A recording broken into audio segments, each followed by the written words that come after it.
We're always on Galaxy 19 satellite and MuslimNetwork.tv.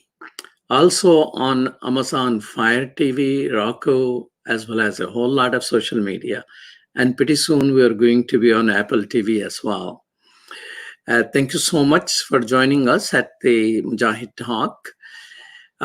We're supporting a campaign which is called June2020.org. It's a campaign for poor people. I was startled to learn on their website that 10 million people are without housing. That was not much startling, but the fact that 18 million vacant houses are there in the country. So we're at the brink of huge homelessness. And I think now that 20 million people are jobless, that risk and danger has increased substantially. But there are vacant houses. How is the system that there are people who are out while there is a space available? And that probably doesn't count whole large scale buildings who are occupied for a few hours a day and rest of the time they remain vacant. In USA today, 52% of children under the age of 18 are poor or low income. You know how many that is? That is 38.5 million children. And when more than half of our children do not know if they will have a place to sleep or something to eat, and whether they have a safe communities or not, we're failing families and compromising the future of our country. It does not need to be this way, especially not in the richest country in the world. It does not need to be that way. We have abundant resources. We have accumulated a lot of wealth. And myself and you are blessed with a whole lot of things. Even if we don't recognize the blessing of God Almighty, we are blessed people. So June 2020 organization estimates that child poverty costs more than $1 trillion per year in lost economic productivity, increased cost of healthcare, and crime cost, an increased cost of resulting from child homelessness and malnutrition. And in today's America, if these children are found jaywalking, yes, jaywalking while black. Just there was this news this morning that in Tulsa, Oklahoma, a couple of kids were detained, and the camera shows that there is no sidewalk. So they're walking on the street and they're detained. When detention like that happen, what happens? Criminal justice system kicks in, where blacks are guilty without any presumption of innocence. And blacks don't expect much justice since they rarely get the jury of their peers. And that's how the poverty and criminal justice system is connected and disproportionately impact Black people and the poor people and non-whites, but some poor whites as well. To discuss with that is someone who has dedicated his life to be a minister. Please welcome Reverend Rob Stephens. Welcome to Muslim Network TV. Good morning. Thank you so much for having me. Rob Stephens serves as a minister for organizing at Middle Collegiate Church. Rob joined the pastoral team at Middle in the spring of 2016 after graduating from Union Theological Seminary in the city of New York with a Master of Divinity. He has also participated in organizing for the Poor People's Campaign, a national call for moral revival. Well, tell us, what is June 2020, except that we are in June 2020 in a year? Very clever name there. Yes. We even have some chance, June 2020.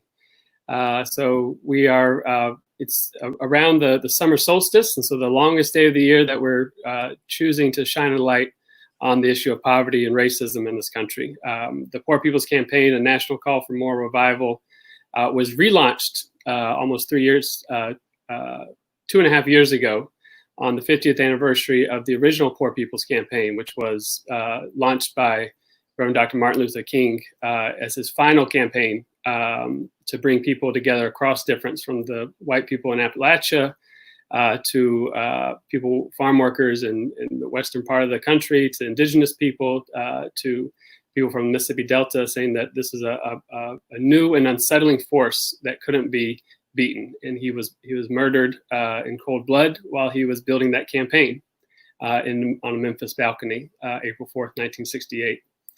So we've picked up that baton, but also know that So it was the some workers he went to support their strike. They're sanitation workers, if I remember correctly. Correct. And so sanitation worker at the time, were they all people, or they were exceptionally disproportionately Black who were involved in that? In Memphis at that time, they were, and there was there wasn't any Black managers or people of any power, and so the spark for that was actually there's such poor working conditions that 2 men had been crushed in a trash machine, and so there was this march to demand more protections, better wages, and safer working conditions for people who were cleaning up the city of Memphis, and it became a spark. In a place that everyone said don't go to Dr. King. He said it's too dangerous. It's too people might not empathize with poor people there. And he said, no, I have to go. And so we often remember that march and his prophetic mountaintop speech that he gave the night before he was killed, where he said he might not have a long life, but you want to live a life worth living, no matter how long it is. So that's where we find some inspiration, but we also find inspiration knowing that Dr. King didn't build that movement by himself. There was national welfare rights organizations, Black women who were building movements across the country that really gave substance to that movement, and people from across the country, farm workers, people from Appalachia, and so that's some of the inspiration. But now we have movements all over the country today that are also doing that work that we're building on, and I get to serve as National Political Director for Repairs of the Breach, which is one of the 2 anchor organizations for the Poor People's Campaign. We started out, we said, we have plenty of organizations. We don't need a new organization. What we need is a movement. And so the Poor People's Campaign itself is not an organization, but it's anchored by 2 different ones, one based at Union Theological Seminary, Kairos Center, and then Repairs of the Breach, which is led by Reverend Dr. William J. Barber II, who's one of our co-chairs alongside Reverend Dr. Liz Theo Harris at Kairos Institute. So it connects with the Dr. King's campaign, but I remember, reading, of course I was not there, that when Dr. King came on this Poor People's Campaign to Chicago, he was beaten up. The campaign, I mean, civil rights campaign as one, but when he transitioned to Poor People's Campaign, I think to broaden his message and bring to the limelight what poor people are facing, did the support went down or it increased? I'm asking this question because one of the questions which I'm going to ask you is, what is the traction? Mm-hmm. So in the last year of Dr. King's life, he became increasingly more disillusioned with reform and thinking that this system just needs a total restructuring. And the major thing is that a year to the date of his death, April 4th, 1967, at Riverside Church, he gave the famous speech called about the war in Vietnam. And he says, when silence is betrayal. And he came out against the war. And every national civil rights organization, of course, every white conservative organization was already against him. But even the mainstream civil rights organizations said you shouldn't be focusing on war. You only need to be doing civil rights. But he was expanding this conversation, saying that he talked about the triple evils of racism. He called it materialism, but in poverty, which I think is important that he had that materialism connected to poverty. And then militarism. So those 3. We've added 2 to them: ecological devastation, Before you move, isn't this important to note that exactly 1 year after that speech, he was murdered? Am I correct? Yeah, and yes, it is. I mean, it's kind of remarkable that it happened that way. I mean, he knew his life was threatened at that point, both from the federal government. He was getting all sorts of harassment from the FBI. There's lots of unanswered questions in his actual death and who was responsible for him, if it's one person or a conspiracy. But I think what's important, what he said about another death, is that it's not necessarily who killed him, the individual, but what killed him. And what killed him was the fear of this movement, of people coming together and realizing that so many people are being brought down for the greed of a few. So when this the Fresh movement, which you're spokesperson for at this moment, or one of the organizers, you connect with that in hope that you will be able to build a broader coalition. Why do you connect with that movement, which was ended with his life at that time?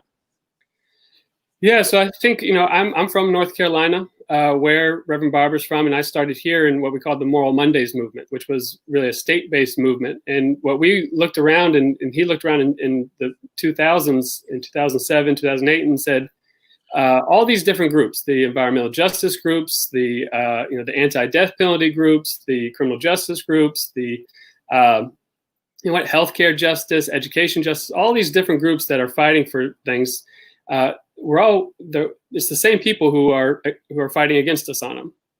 And he says, if they're cynical to be enough to be together, then we should be smart enough to come together. That if it's the same people who are blocking voting rights, or blocking education, or blocking protections for equal protection under the law for all people, then we need to come together as well. And so that's the reason that that a siloed movement, we think that a single issue movement is limited in how much traction we can get. That we have to move from what has been transactional politics, which is you do this for me, I'll do this for you, I'll show up for you for this, to transformational politics, saying that we're not going to leave even when we get our victory. So if we get one victory, in criminal justice, that the criminal justice advocates aren't going to go away. They're going to stick with us until we get housing. Because we know that all those things are interconnected, as you brilliantly put together with the criminal justice system and poverty. That these are interconnected systems. And that's why we call them interlocking injustices that we're dealing with now. So you had this thought that if we bring all these issues together, it will be good to build the movement, and it will be a different type of politics, or a transformational politics, you call it. Mm-hmm. A good theory, but are you achieving result on that basis? Because I still see people are campaigning in different silos. Women movement was separate, and the Black Lives Matter campaign is a separate one, and the climate change one is a separate one. And here you are with a great theory, but trust me, I mean, I could be wrong, but in Chicago, not many people know about your campaign. I mean, I had several interfaith leaders, community leaders, Muslim, Latino leaders, and when somebody mentioned this, I asked around. People don't know much about it. So while you have a good theory, are you being drowned by people who are singular agenda, are more successful in taking their cause forward? Well, I think we live in an interesting time today where breaking through the narrative can be difficult. We're seeing a lot of breakthroughs, and certainly through CNN in the past couple of weeks. The media attention. If you just Google it, it's being saturated in the media right now with Reverend Barber and Reverend Liz talking about the Poor People's Campaign. And so we've seen lots of success. We are focused on local movements, and by definition, that's going to be different in different places across the country. And so our goal is not always being the most popular, but that we're digging down into these local states. So we have 46 state coordinating committees. In campaigns that are really focusing on local pieces, but also coming together for this national narrative. But we are seeing, movement in many different ways. And as far as people, calling on Bishop Barber and the campaign to weigh in on these, just last night, Bishop Barber was on the Oprah special that went over to millions of viewers. Across all of Discovery Channel, talking about this campaign, and it was the call to action at the end, and we saw a huge bump in our online. So we're not saying we think that it's the approach that's needed. It's not the easiest way to do it. There are easier ways to build a movement, but they won't last as long, is what we think. So that this is hard work and it takes time in relationship building. But we think it's the stuff that has the texture to what one of our leaders says, stick and stay. So we're seeing a lot. We know that we have a kind of dissected attention span here in the United States and across the country. So it is a constant effort, but we're seeing certainly results in the awareness of what we're doing everywhere. Well, thank you so much. This is Malik Mujahid, and we're talking with Reverend Rob Stephens, who is representing a national call for moral revival, Poor People's Campaign, and you're watching Muslim Network TV, and we'll be right back after these messages.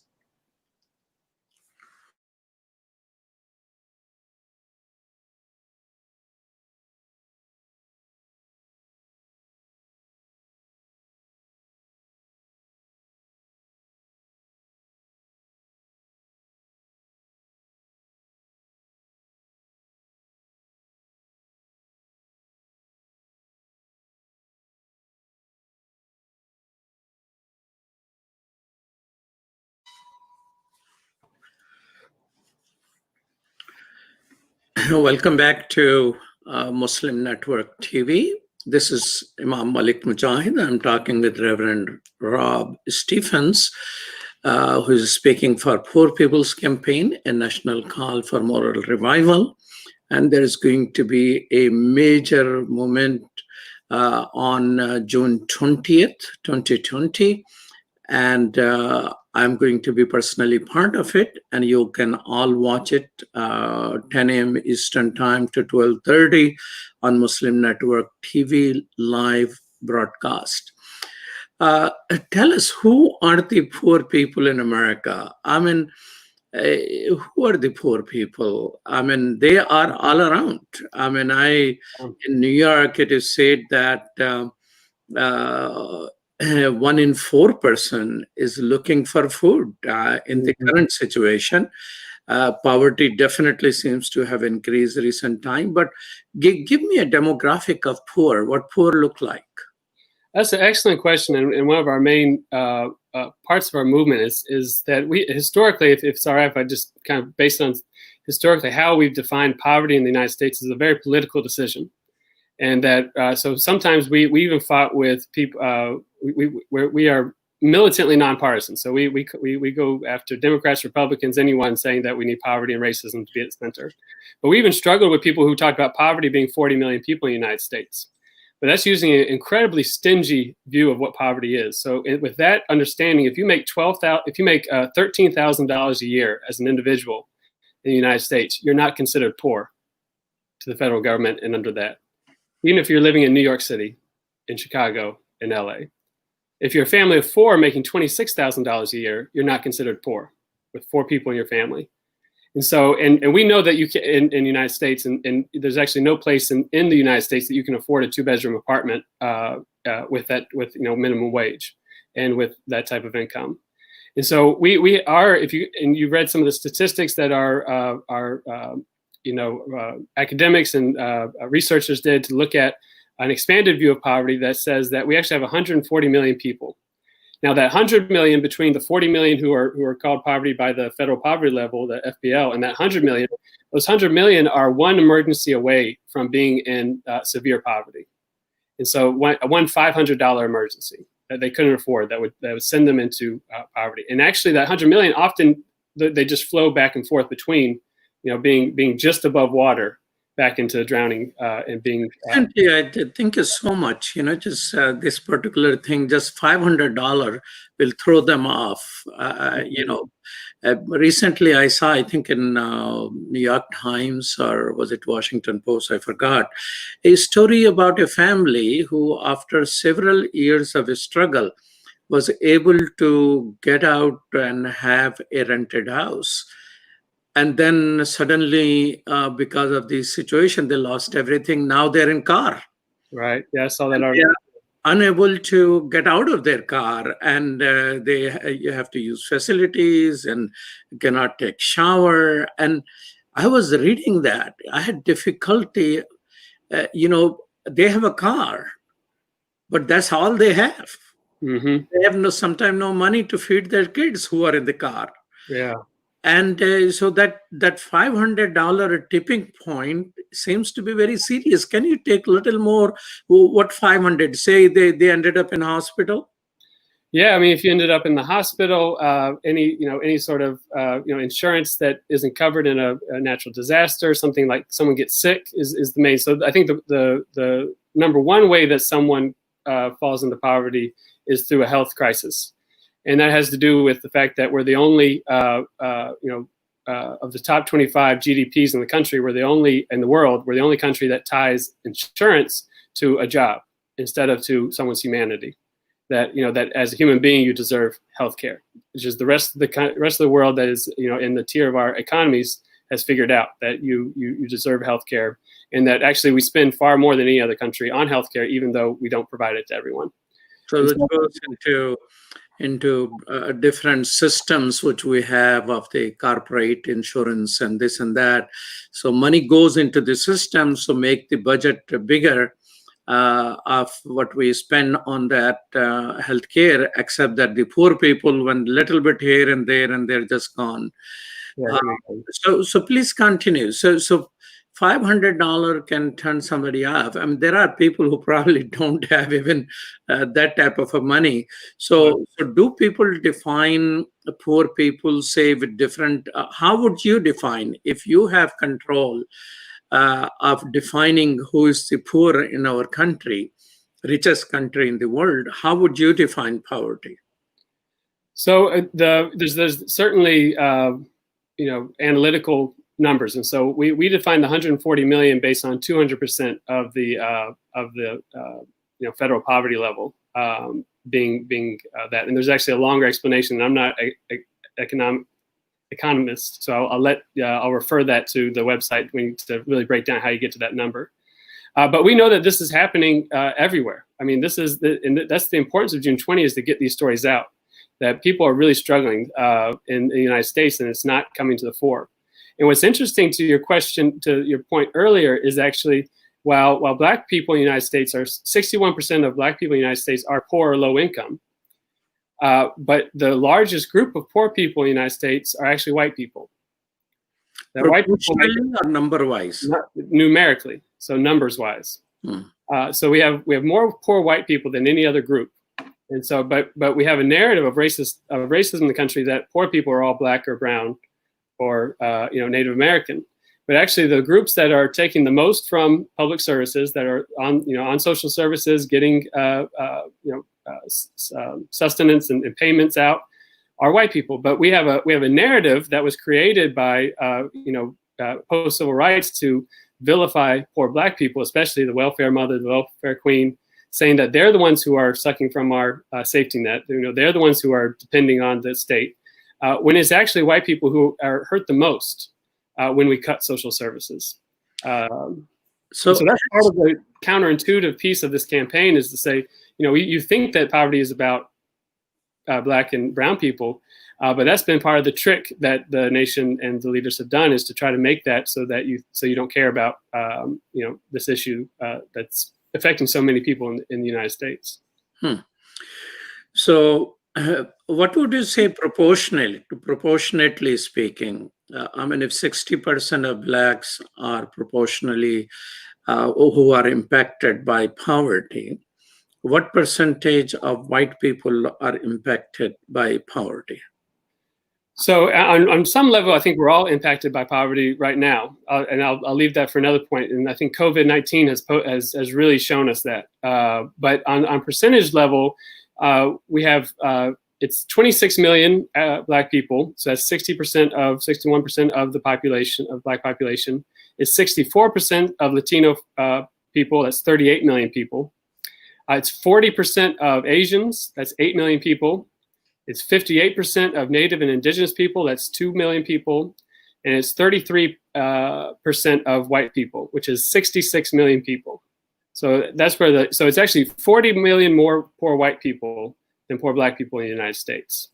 But tell me this, I'd like to, understand it a little better.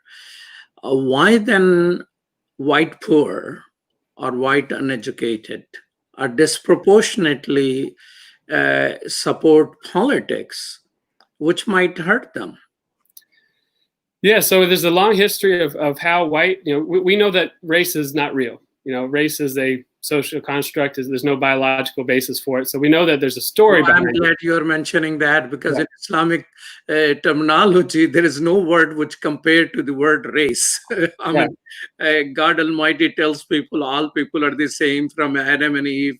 And Prophet Muhammad, peace be upon him, preached no superiority of black over white or white over black and all that. But I was looking for what is the word which can, define as we discuss race, and I couldn't find one. So the race construct, as you're challenging, I can provide you some theological basis of questioning that as well. So please continue. I interrupted you. Oh, no. Yeah, I'd love to hear more of that. I also serve as a Racial Equity Institute doing trainings in this area. And then we talk about it all the time in the Poor People's Campaign. We start with racism. And what we know is very important to remember is that racism is the father of race. Race is the child of racism, not the other way around. So we get confused in thinking that there's somehow races before, and then race and then prejudice came on top of it, and we created racism. But no, racism created race. So 400 years ago is when there wasn't white people. I often joke, people say that Columbus was the first white person to arrive in North America, and that's wrong, because in 1492 we had not invented white people. It is an invented group, and so we know that on one level very made up, but also, is it real? Yes, it's the most powerful predictor of outcomes in our country. But also at this moment, in this particular thing, that race is nothing could be used against those people who are articulating, for example, Black Lives Matter. That whole argument someone can dismiss based on that, well, race doesn't exist, because there are people who are impacted by racism. Absolutely. And for them, articulating on that basis is a very legitimate way of projecting. And so I'm a dialectical thinker. So when I say, is race real or completely made up? The answer is yes, it is. It's very real. It is the most powerful predictor of outcomes in our country. Me as a white person, where I live, where I went to school, how I'm treated when I go to the doctor, how I'm treated when I interact with the police, is predicted by this thing that has been put on me by society, which is whiteness. And so it's very real, but it's important to know that it's not really real because humans made it. Because if humans made it, then we can also unmake it. And so that's why it's important to go back to racism. That racism isn't what we're going after racism. And the idea that some groups, there's something wrong with some groups and there's something better about other groups. And what's really interesting about poor white people is that actually, if you look at the book Merged Left by Ian Haney Lopez, he cites a exit study from 2016 that he broke down white voters based on who made $30,000 and less, those who made between $30,000 and $70,000, and those who made over $70,000. And the group that was the least likely to vote for President Trump was actually the group that made less than 30,000, the least likely. Now, that's not how a lot of news media and other, even among the white poor. No, that's white people. White people only pulled out. So we have a narrative, and this is convenient for middle class, ruling class white people, is to say, racism is really about those poor white people who are being mean to black people. But really, we think that systemic racism is a system. It's not an individual act. And actually, to say systemic racism is somewhat redundant, because racism is systemic. It's a part of it's in every institution in our country.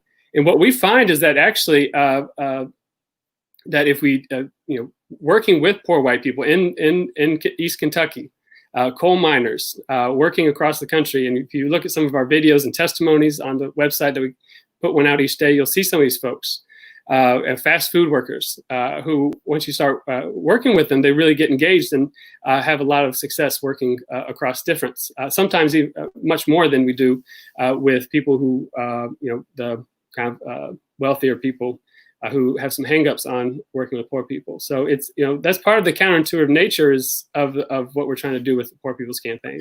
So would you say that Poor People's Campaign now is more successful in engaging non-Black poor as compared to, say, Dr. King's campaign, which, shortened by his blatant murder? Well, I try to keep humility, especially because I have some elders in my life who were part of that campaign. And so I won't say that we're outdoing them, because they were in a different time and working under different circumstances. We have people who work with us now who had their house dynamited during that campaign in East Kentucky, people who lost friends who were shot in front of them by Ku Klux Klan members. So as far as success, it's hard to, historical kind of comparing history is difficult. I think we're learning and building on what movements did before us. And if we don't, then we're doing them a disservice. And we're trying our best to both be, loyal to their legacy, but also learning from their mistakes and trying to hold something together. Because we know that movements fall apart in the history of the United States. Have always, this fissure of racism is usually what cracks through movements and separates people. And that's how, the ruling class often uses it to break down movements. You're watching Muslim Network TV. We're always on Galaxy 19 satellite and muslimnetwork.tv, as well as Amazon Fire and Roku and a whole lot of other places. Pretty soon we'll be on Apple TV as well. And this is Imam Malik Mujahid, and I'm talking with our amazing guest who is trying to organize poor people and across the ethnic line, and Reverend Rob Stephens, and we'll be right back after these messages.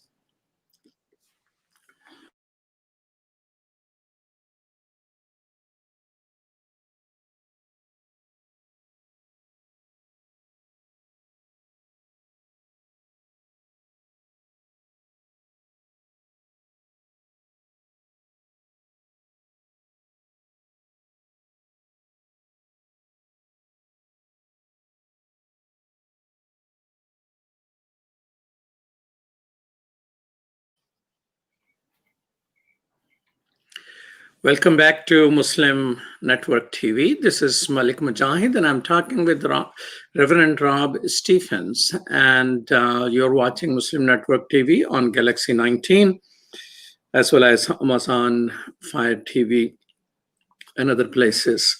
We're talking about poverty, but at the same time, what you can do about that. And June 20th, 2020, there's going to be a digital rally of all the people, poor people, talking about what is it for them. And it is a major mobilization, including Oprah Winfrey last night was with one of the leaders of this campaign.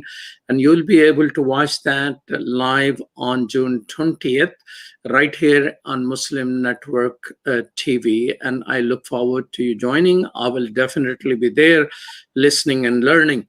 But while we're talking with Reverend Rob Stephens, who is representing the Poor People's Campaign, one of the things which is, it may take me a minute to define that. Anytime you talk about systemic change, question comes in, our system is based on capitalism. Mm-hmm. Are you trying to demolish capitalism? Are you a socialist? Or as Dr. King was suspected openly of being a communist, or trying to destroy the good capitalism which we have going for us. And with the polarization in the society, and America going hard on a communist country, China, which is hardly a communist country to me. I mean, it's a totalitarian capitalist country as far as I'm concerned, with the cover of the political system, which is of Communist Party. So if your campaign strengthens, would you expect to be accused of anti-capitalist, pro-communist? Are you a communist yourself? No, I wouldn't necessarily call myself a communist. We certainly expect to be called that. I mean, and people who I would consider the most rabid capitalists are accused of being communist by some people in the country today. So it's not it's a duality and by a dichotomy that is unhelpful. I think what we would say is that that capitalism and racism were born together, especially in this country, and that you can't separate how racism was created and how capitalism. And so when we get asked, oftentimes people ask, is it race or is it class that we should be dealing with? And again, our answer would be yes, it is. That you can't look at capitalism as it has been formed in this country, and not understand how racism created it. That racism was a part of creating the wealth on the backs of enslaved free labor here in this country, and poor, and which also helped was a strategy to keep poor white people no wages. And so we're going to be strong critics of the current economic system. Now, I'm not I think what should I say? I'm open-minded in my criticism. I'll critique any system, because we know that communism doesn't necessarily get rid of racism. Socially, you can go to Cuba and other places that have racism still is there, and certainly Russia and other places. And it's not and capitalism is not tied to democracy, which you just mentioned with China. They're very capitalistic, getting a lot of economy going. But what we're saying is that we need an economic system that breaks out of these old divides, that actually serves the masses of people.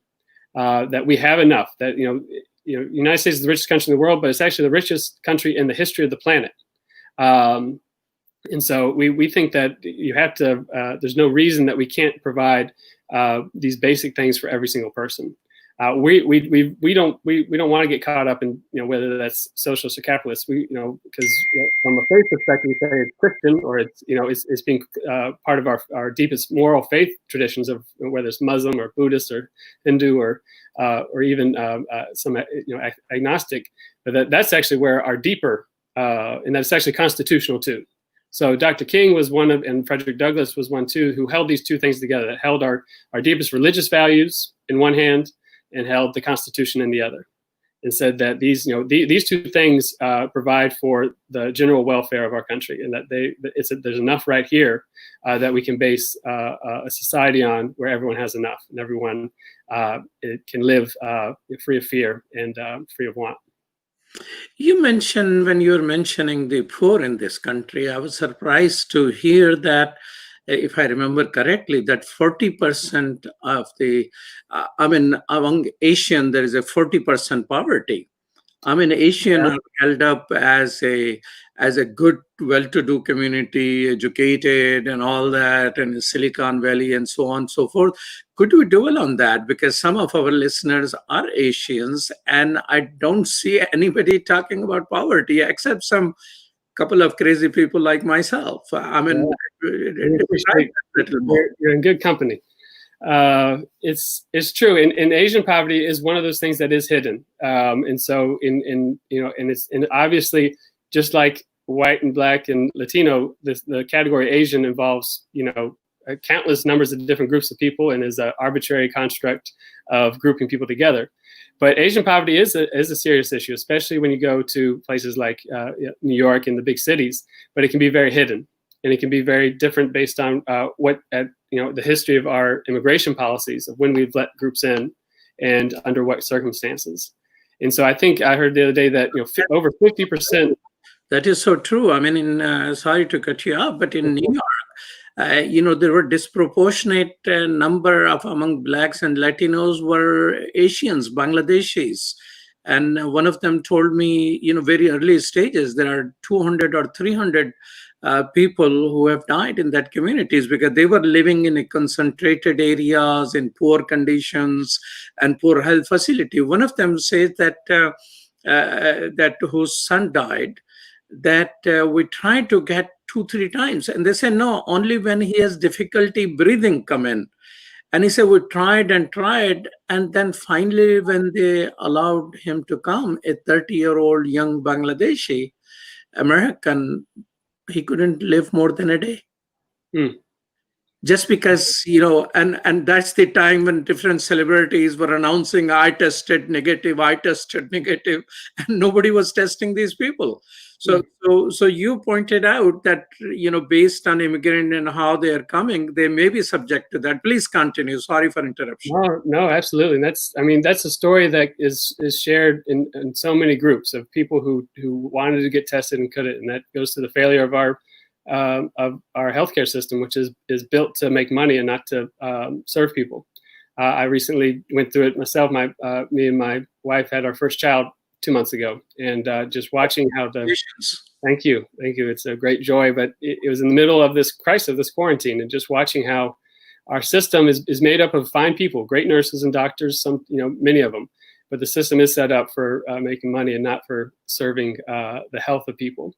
What's interesting, what we really want to do in the Poor People's Campaign is bringing in all these groups, because as people immigrate to this country, what we have is a race-based system since 400 years. 400 years ago, our Constitution, our first census had white and black, slave and free. And as people come in, you don't come in independent of white and black.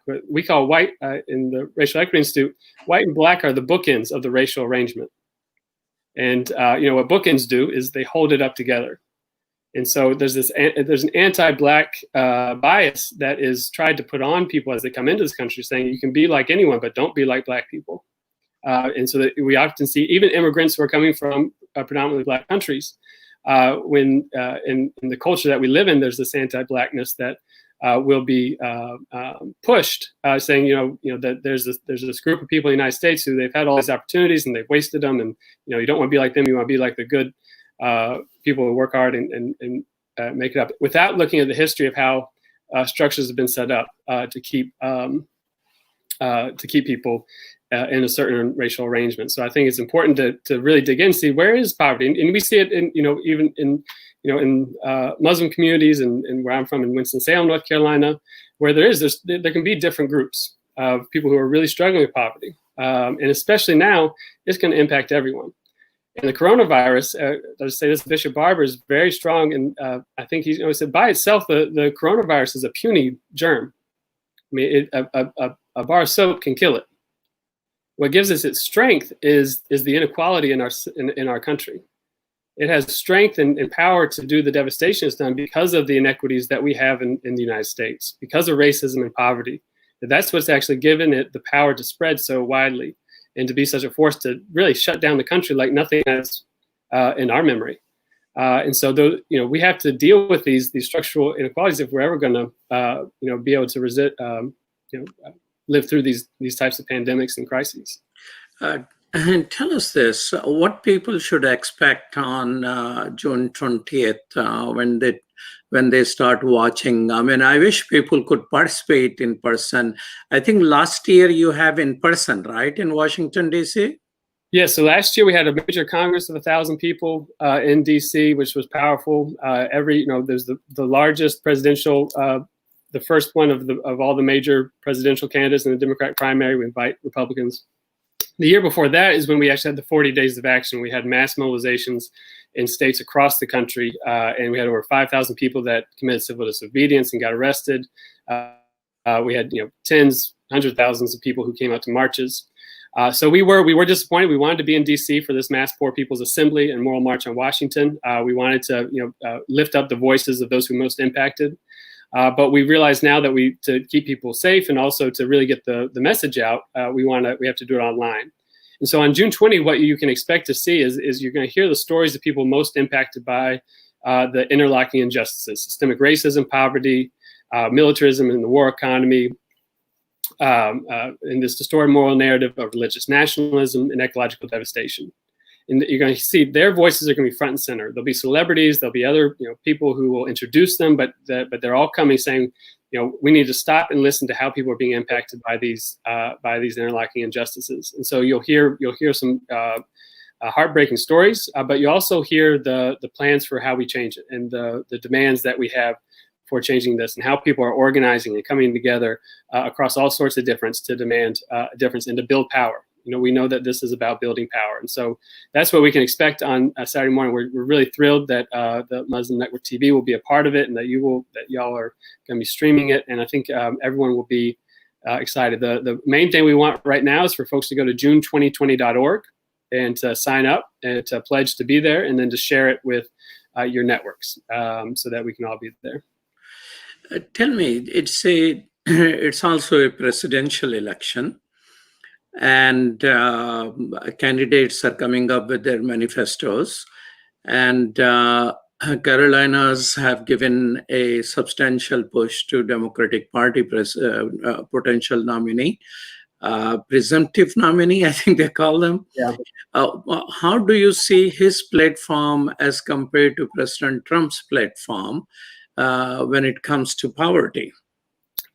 I mean, I want to also put in that about 10% of Blacks and almost 9-10% of Muslims have supported Trump as well in the elections. I think his press secretary said 8% the other day, and she was proud of that fact, which was surprising that 8% of African Americans voted for Trump. And we know, I mean, no group is monolithic, right? All groups have diversity. There's no one way to be Black. There's no one way to be Muslim. There's no one way to be Christian. So we know that groups are diverse and have lots of different expressions of it, and that's all right. But what we're concerned with is the policy. We think that the President Trump's policy campaign is based in fear and racism and this distorted moral narrative. I mean, it's no coincidence that he's going to have his first campaign in Tulsa, Oklahoma, the place where Black Wall Street was, which was bombed. It's one of the few times in history where a community was literally bombed by white supremacists, and whole blocks burned and hundreds of people killed at that time. But it's also not the first time a presidential candidate has launched a campaign on the site of racial terror. Because we know in 1980, Ronald Reagan went to Philadelphia, Mississippi, the place where those three young men, Cheney, Schwerner, and Goodman, were murdered by the Klan along with the sheriffs in the 1960s, who were part of the Civil Rights Movement. And he went there to announce his campaign in Neshoba County with a nod towards this virus of racism that has infected our country, and a nod towards trying to get white people to be afraid of change and afraid of a new America where the demographics are changing. So we know, but at the same time, we're not going to be satisfied with just going back to normal.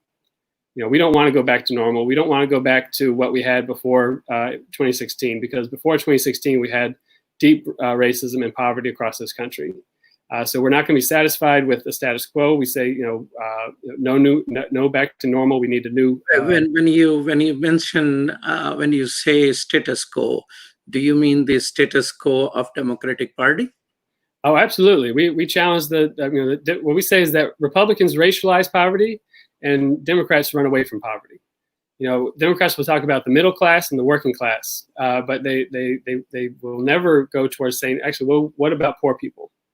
And not poor people who are just, they're not poor because they're lazy. It's not because they're not working. They're people who are working really hard and not able to survive in this country. So we will challenge the status quo in the Democratic Party as well. So on June 20th, this year, when you will be able to watch it on Muslim Network TV as well, do you think there are going to be some learning that how people can influence the congressperson and senators and local politicians who control our money and our taxes? Will people be able to learn how to have tools to have impact in support of poor people? Absolutely. So on that day, there'll be a major ask is working through the demands that we've developed over the past few years, working with poor communities to write these demands there'll be the ability will be asking people to send those demands to their congresspeople and to use those demands as they're thinking about this problem. There'll be other opportunities, a lot of actions that you can take on that site to get plugged into local state coordinating committees, and so local poor people's campaigns to be a part of the work on a more local level. And if you go to Poor People's Campaign right now, there's a Take Action tab. So there's already places that people who are really invested want to take. So there's going to be options for people to take different levels of action, how much time they can spend that day. But yeah, there's going to be no limit to how much. We want everyone to come in. everyone's welcome, and there's plenty of work to do and plenty of shared struggle to be a part of. So, who funds your campaign? Last question. Yeah, that might be above my pay grade a little bit. So we have certainly individual donors, and so you can go to poorpeoplescampaign.org and donate. We really appreciate that being a large part of it, and then other foundations and so forth.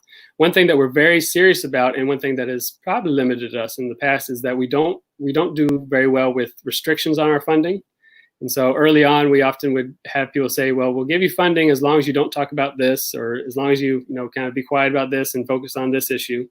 And so very early on, we said, we're not doing that. We don't take strings attached. Our accountability is to the people, and to the 140 million poor and low income people. Thank you. Thank you so much. You're watching Muslim Network TV. This is Imam Malik Mujahid, and I've been talking with the Reverend Rob Stephens, who is a minister and an organizer for Poor People's Campaign, a national call for moral revival. The richest country in the history had lots of poor people. That these poor people need to connect with each other to make our country a better country. And you can always watch Muslim Network TV on Galaxy 19 satellite, as well as Amazon Fire TV, Roku, on our website, muslimnetwork.tv, YouTube and Facebook pretty soon on Apple TV as well. So thank you, Reverend, and thank you, our great intern producer, Sumaya Haider, who is producing today's show, and our producers, Zahra Nadeem, and supervising producer, Connor Mays. Thank you, peace, and salam.